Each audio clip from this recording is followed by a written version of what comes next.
Assalomu alaykum hurmatli obunachilar. Mana yana bitta obyekt usta akamiz Nodir aka tomonidan juda ham chiroyli holatda bitkazib berildi.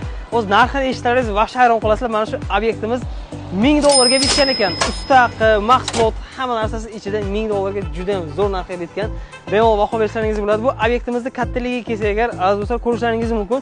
90 kvadrat ekan. Mana shu fasad qismimizni usta akalarimiz 7 kunning ichida mana shu chiroyli holatga keltirib berishibdi.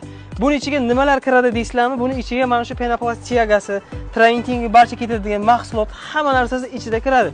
Bemalol aloqaga chiqasizlar. Sizlar ham agar mana shunday sifatli arzon remont qilmoqchi bo'lsangiz agar, usta akamizning nomerlarini men ekranda chiqarib qo'yganman. 12 ta viloyat, 12 ta viloyatdan tashqari Tojikiston, Qirg'izistongacha ham bor mana shu chiroyli narxlarda arzon bitkazib beradilar. Kvadrat metrlaringizga qarab narx-navolar ketaveradi. $8 dan boshlanadi to $10 gacha. $10 lik fason qanaqa deysalaringiz agar, kartamira fason bo'ladi. U ham juda ham bagat fason, oppoqgina bo'ladi. Telefon qilganlaringizdan keyin uyda rasmini olib tashlaysizlar, usta akamiz sizlarga har xil kataloglar tayyorlab beradi. Travintin turlari juda ham ko'p. Murojaat qilsalaringizga xohlagan fasonlaringizni mana shu sizlarning uylaringizga chiroyli narxlarda bitkazib beradilar.